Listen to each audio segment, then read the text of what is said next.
Pues muchísimas gracias, Vane. Me sumo también a todos los agradecimientos para todas las compañeras que habéis expuesto este maravilloso trabajo y habéis participado como ponentes. Y abro la mesa ya. También os pediré empatía hacia los trabajadores y trabajadoras de la Cámara para sincretar y para ser concisos en las preguntas y en las intervenciones que hagáis. Vamos a coger intervenciones 5 en la primera tanda y así vamos a intentar aprovechar estos 15 minutos que tenemos para hablar. Una intervención por ahí, otra por ahí. Más. Detrás y delante. Vale. Perfecto, Jesús. Muchas gracias. Comenzamos. Buenas noches, muchas gracias a todos y felicitaciones por todo el trabajo que habéis ido llevando. Voy a tratar de ser lo más breve posible. Yo hablo como abuelo, no como maestro ni como docente, que lo he sido en el pasado, pero como abuelo, y tengo 2 nietos. Y como dijo Chema, a veces hay animales en la escuela, pero a veces no. Pero, por ejemplo, además de las moscas, también la mayor parte de los niños aquí en España comen en el colegio. Y para mis nietos ha sido realmente una travesía poder ser veganos en el comedor escolar. Quería saber si también están planteando esto, dentro de esto, de poder tener esa opción compasiva a la hora de sentarse en la mesa. Si queréis, cogemos todas las preguntas y después hacemos respuestas. Sí, cogemos estas 3 primero y luego aquella del fondo. Hola, buenas noches. Muchas gracias por esta charla. Yo hay una cosa, no sé si entra dentro de este círculo, pero hay una cosa que me está extrañando muchísimo. Yo soy de Cáceres y el gran problema que nos encontramos ahora es que la Junta de Extremadura quiere poner en las clases de niños clases de tauromaquia. Entonces, a mí me parece una burrada. ¿Cómo estamos enseñando a nuestros niños que amen a los animales cuando después van y en la escuela les están diciendo que no, que es bueno el torear, el maltratar? Porque yo tengo una sobrina nieta y entonces está totalmente, pero totalmente despistada. Dice que no sabe que por qué entonces allí le dicen una cosa y en casa le decimos otra. Muchas gracias.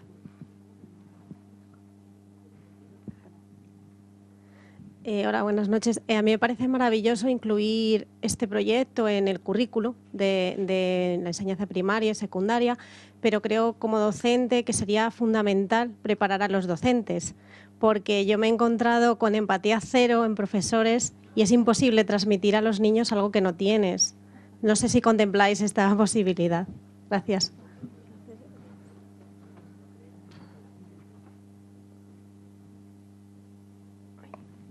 Sí, buenas tardes. Bueno, yo quería también aclarar un poco, me han quitado un poco la pregunta por ahí, pero lo que han dicho de lo de los comedores y... ¿Se me oye o no? Y de ir a más, o sea, no ir solo en colegios, sino a todo ámbito de ya las universidades y todo eso, con el tema de la experimentación animal y facultades de veterinaria que explotan también animales. Y un poco más, tratar todos los temas, incluir a todos los animales y dejar ya hablar de perros y gatos y de hablar de que todos los días mueren animales y están en los platos. Pues muchas gracias. Empezamos con estas 4 y quienes os hayáis sentido aludidos o apelados, como no ha habido una interpelación directa, pues podéis responder. Yo voy a contestar al tema de los comedores. El tema de los comedores no se incluye en el currículum, es una cosa que queda fuera, es algo extraescolar y hay que gestionarlo con la empresa. Hoy en día la receptividad suele ser mayor, aunque al final lo más fácil y más cómodo es decir, soy budista, no como ni carne ni pescado ni nada, entonces te atienden. Si no, puedes tener algún problema. Pero luego esto es una cuestión política. En Valladolid, por ejemplo, hemos conseguido que haya 2 partidos que en su programa electoral lo lleven incluido la posibilidad de comedor vegano en los colegios. Pero esto, el currículum no puede entrar ahí, es imposible. No llega al comedor vegano. O sea, no llega al comedor de ningún tipo. Así es. Sí, bueno, yo Yo por responder... No, dilo, es que a lo mejor eso tiene más que ver con el aspecto. Sí, yo sobre esta cuestión y alguna otra, brevemente, evidentemente el menú en los colegios no es un tema de política estatal, es un tema de política autonómica, y me consta que hay alguna comunidad autónoma donde se ha abierto el debate, y yo creo recordar que en las Cortes de Aragón hubo una iniciativa para incluir el menú vegano, incluso, no vegetariano, sino menú vegano en los colegios, y creo recordar que se aprobó. Por lo tanto, yo creo que vamos a tener experiencias en los próximos meses, ¿no? Y luego, con respecto a la tauromaquia en los colegios, a medida que es cierto que en algunas comunidades autónomas están intentando introducir este tipo de prácticas en las escuelas, pero curiosamente, cuando hubo una iniciativa legislativa popular impulsada por los sectores taurinos y se tramitó en este Parlamento, querían convertir la tauromaquia en BIC. Al final salieron, el Grupo Popular corrigió todo el texto de arriba abajo, esa es la verdad, y terminó dando la etiqueta de Patrimonio Cultural Inmaterial a la tauromaquia, sin que quedara muy claro exactamente lo que eso suponía. Pero hay un detalle muy interesante. Había un artículo entero que hablaba de cómo introducir la tauromaquia en los colegios. Había otro artículo dedicado a que la tauromaquia fuera objeto de estudio en las universidades, y esos dos artículos fueron desaparecidos por la propia iniciativa del Grupo Popular.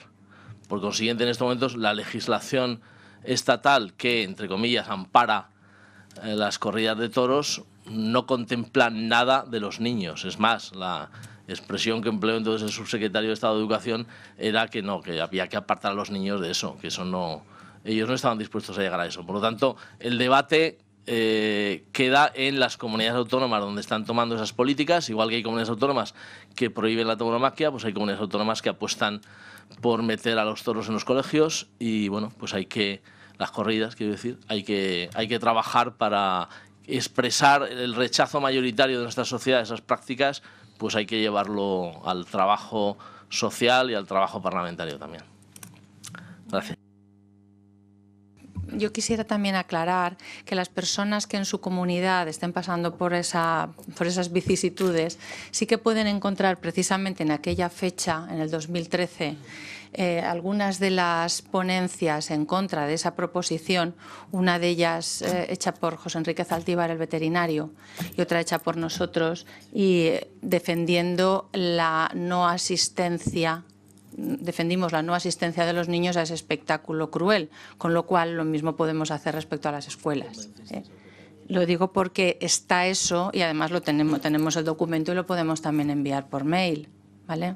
No habría ningún problema por si queréis dar una justificación teórica y tal, y están los estudios de Lequesne y de todos respecto a los efectos contraproducentes del visionado de ese tipo con lo cual la enseñanza todavía peor. Formación de profesor, pues si queréis que lo explique más o menos. Bueno, respecto a la formación del profesorado, sí que hemos comentado que sería una condición, creemos que imprescindible, para poder llevar a cabo este tipo de iniciativas, por supuesto. Hemos hecho, concretamente en la Universidad de Valencia, algunas aproximaciones en asignaturas troncales de primero y de segundo, que nos lo han pedido algunos profesores, y entonces en los estudiantes de primero y de segundo, la recepción de nuestras propuestas ha sido, la verdad es que muy bien acogida. Hemos dado incluso el programa educativo, algunas UDIs, algunas experiencias, tal y que cual, hemos dado actividades, hemos trabajado cosas y les ha parecido una muy buena herramienta y lo han recibido muy bien, insisto. Entonces, dada esa experiencia, creemos que sí que es algo que se puede hacer y si quisieran, claro, la autonomía de las universidades ya sabemos, si quisieran sí que sería algo bien recibido por los alumnos, creemos, ¿eh? Y además, como nosotros tenemos experiencia, ya llevamos bastantes años impartiendo el curso de preparación al profesorado, curso de 30 horas de formación, tal y que cual, y eso, y tiene el beneficio también secundario de que es un curso con el que después pueden optar a algo más, pues la verdad es que sí que, quiero decir, pueden utilizarlo para un beneficio como traslados, concursos y tal, concursar para traslados, pues entonces también es algo que sería muy útil. Y utilizar las dos formas sería lo complementario. Para quienes están en ejercicio, formarse, y para quienes están estudiando también formarse. Y ser un equipo multidisciplinar quien les formara. Eso sí que es importante. Como hemos dicho, 2 turnos, 2 preguntas, y si no os quedáis... Falta una. ¿Queda otra? Sí. Venga, pues sí, bueno, ahí sí que yo quería aclarar, aunque alguno de mis compañeros quiera decir algo. Mirad, en los programas educativos lo que estamos trabajando es la empatía de los niños hacia los animales, la capacidad decisoria del niño para hacer a un animal víctima o erigirse en protector de ese animal.